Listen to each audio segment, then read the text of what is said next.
कितना खूबसूरत समय है। अभी मेरी बात हो रही थी अपनी एक सखी से और यही हम कह रहे थे कि हम पेड़ों से कितने दूर चले गए हैं, प्रकृति से कितने दूर चले गए हैं, और प्रकृति की ओर लौटने की जितनी भी मुहिम अब हो सकती हैं वो होनी ही चाहिए, क्योंकि प्रकृति से दूर जाने का ही परिणाम है कि कोरोना जैसी घातक बीमारी का हमने सामना किया। अभी भी वह पूरी तरह खत्म नहीं हुई है, और पिछला पूरा एक वर्ष जिस तरह से पूरा विश्व आतंकित रहा है उस बीमारी से, वो निश्चित तौर पर जो है एक दुखद बात थी। बहुत से कीमती लोग जो हैं इस दौरान हमसे छिने भी, तो अब जो है हमें फिर से पर्यावरण की ओर लौटना होगा। तो जैसा कि आप सब जानते हैं कि संस्कृति मंत्रालय भारत सरकार और उत्थान समिति गाजियाबाद विकास प्राधिकरण के सहयोग से 3 दिवसीय हिंडन महोत्सव का शुभारंभ और आगाज आज कर रहे हैं। जितने भी लोग इधर उधर हैं उनसे आग्रह है कि वो आएं, कुर्सियां उनका इंतज़ार कर रही हैं, अपनी अपनी सीटें ले लें। और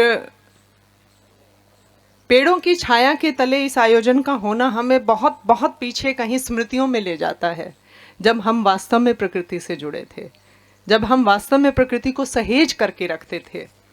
और ये जो प्रयास उत्थान समिति की ओर से हो रहा है, संस्कृति मंत्रालय भारत सरकार और गाजियाबाद विकास प्राधिकरण के सहयोग से जो ये कार्यक्रम हो रहा है, ऐसे आयोजन अब वक्त की मांग है। और उत्थान समिति पिछले कई सालों से लगातार ऐसे ही सार्थक आयोजन निरंतरता में कर रही है। अगर उत्थान समिति की बात की जाए तो प्रकृति को बचाने की मुहिम सबसे ज्यादा उत्थान समिति ने अपने हाथों में ली है। नदियों को बचाने की मुहिम, प्रकृति को बचाने की मुहिम, और प्रदूषण से इस पूरी धरा को मुक्त करने का जो बीड़ा उन्होंने उठाया है, उसमें सत्येंद्र जी जो हैं वो लगातार अनथक कार्य कर रहे हैं।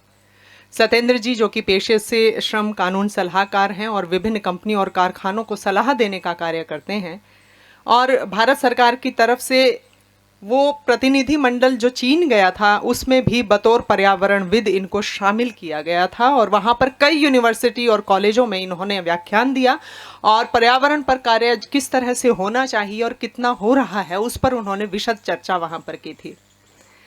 और पिछले साल का वो आयोजन हमें आज भी नहीं भूलता, जब सेंट्रल पार्क राजनगर में तिरंगा जो है वो लहराया गया था, जो भारत का सबसे ऊंचा स्टेनलेस स्टील के पोल पर स्थापित तिरंगा था। देशभक्ति का जज्बा जगाने की मुहिम, प्रकृति को बचाने की मुहिम वास्तव में वक्त की मांग है, और वक्त की इस नब्ज को पकड़ने का काम उत्थान समिति लगातार कर रही है। तो सर्वप्रथम तो मैं चाहूंगी कि हम यहाँ पर आ जाएं। हम कई बार किसी जगह पर होते हैं तब भी मानसिक तौर पर कहीं घूम रहे होते हैं, तो वापस आ जाएं, लौट आएं, सिर्फ यहीं के हो जाएं और एक बार जोरदार तालियों के साथ कार्यक्रम का आगाज करें। मुझे नहीं लगता कि ये तालियां जोरदार हैं, मुझे अभी भी नहीं लग रहा है। हाथ उठा करके जोरदार तालियां बजा दीजिए।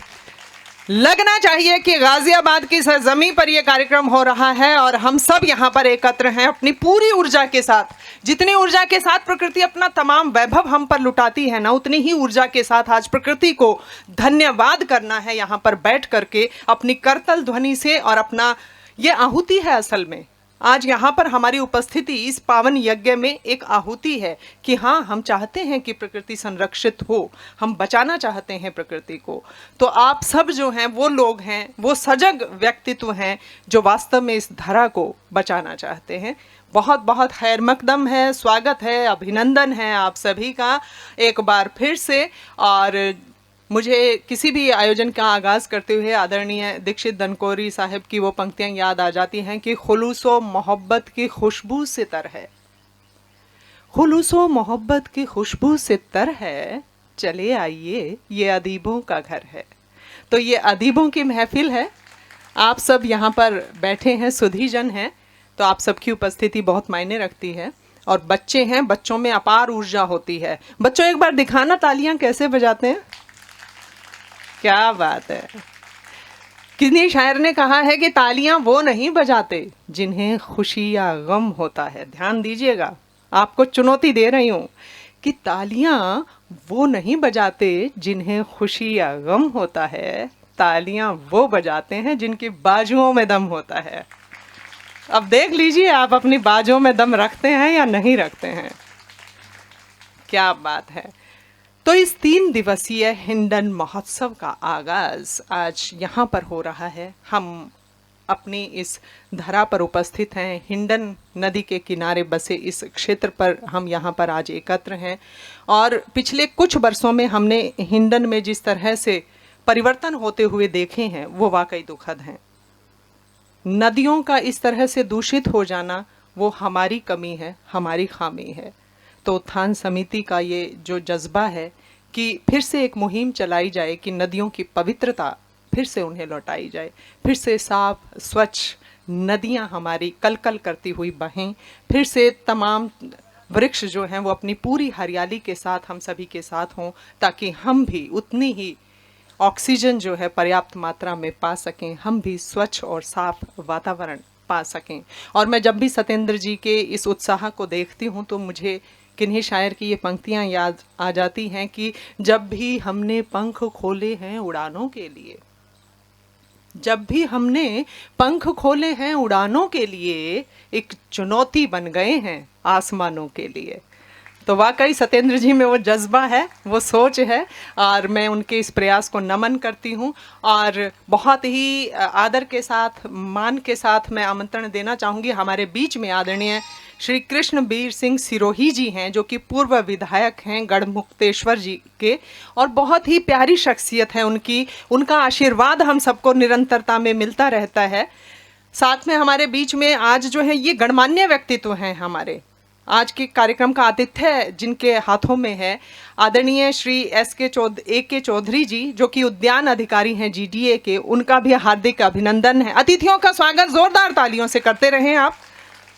हमारे बीच में शशि भारती जी हैं, जो कि सहायक उद्यान अधिकारी हैं GDA। वो ये दोनों वो शख्सियतें हैं जो इस हरी भरी वाटिका को सहेजे हुए हैं, जो लगातार निरंतरता में प्रयासरत हैं पर्यावरण को बचाने के, संरक्षित करने के। साथ ही एक बार फिर से जोरदार तालियां आदरणीय श्री सत्येंद्र सिंह जी के लिए, चेयरमैन उत्थान समिति। और श्रीमती बबीता सिंह जी भी एक बार खड़ी हो जाएं, जो उनके साथ कंधे से कंधा मिला करके लगातार उनका साथ देती हैं और शायद अभी भी कहीं व्यस्त हैं, नज़र नहीं आ रही हैं। बिल्कुल समझ सकती हूँ, कोई भी आयोजन करना जो है ना वो शादी करने जैसा काम होता है, बहुत सारे काम होते हैं और इधर उधर भागदौड़ बनी रहती है।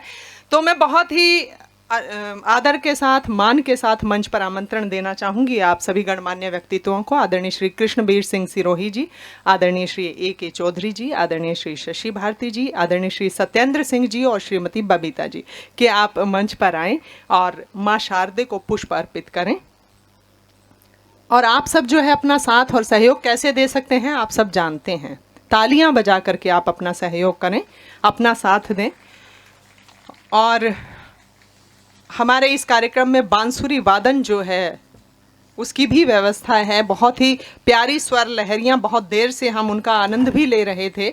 तो श्री तरुण निर्माण जी हमारे बीच में हैं, उनसे भी आग्रह है कि वो भी मंच पर आ जाएं। श्री तरुण जी, माँ शारदे को पुष्प अर्पित करते हुए ये सभी कर्मठ व्यक्तित्व माँ शारदे को किसी भी आयोजन में याद करते ही माँ स्वयं उस आयोजन की गरिमा को बढ़ाने के लिए वहाँ पर अप्रत्यक्ष रूप से उपस्थित होती हैं। माँ शारदे की उपस्थिति ज्ञान की उपस्थिति है, विवेक की उपस्थिति है। हम सभी के मन में जो ख्वाहिश रहती है कि हम ज्ञान के रास्ते पर चलें या ज्ञान से दूर हों, तो माँ शारदे का स्मरण जो है हमें एक अलग ही ऊर्जा देता है, एक अलग ही अनुभूति हमारे भीतर भरता है। और पर्यावरण जिस तरह से प्रदूषित हो रहा है वो एक विकट समस्या है। पिछले कई सालों से हम इस विकट समस्या से जूझ रहे हैं। किसी शायर ने कहा था कि न कीजिए जब्त पॉल्यूशन तो फिर ऐसा समा होगा, न कीजिए जब्त पॉल्यूशन तो फिर ऐसा समा होगा कि नीचे आसमां के एक नया और आसमां होगा। तो अगर हम नहीं बचा पाए अपनी प्रकृति को, अपनी माँ को, अपनी धरा को, अपनी जननी को, तो हमसे धृष्ट कोई नहीं हो सकता। ये धरती हमारी माँ है और इसका संरक्षण हम सबका दायित्व है, जिम्मेदारी है। हल्की हल्की बांसुरी की वो देते रहिए।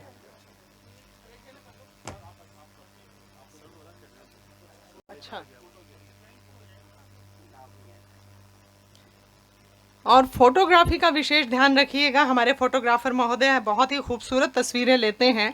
और देखिए ये पल बेशकीमती होते हैं, सहेजने लायक पल होते हैं कि जब भी फिर से स्मृतियों में जाना हो तो हम इन तस्वीरों के जरिए जा सकें। एक भी क्षण छूटे नहीं, एक भी क्षण जो है हम गंवाए नहीं, और हम साक्षी बने इन पलों के। आप सबकी तालियां एक बार फिर से। बहुत आनंद आने वाला है आपको इस आयोजन में, एक के बाद एक बहुत बेहतरीन पेशकश आप सब लोग देखने वाले हैं।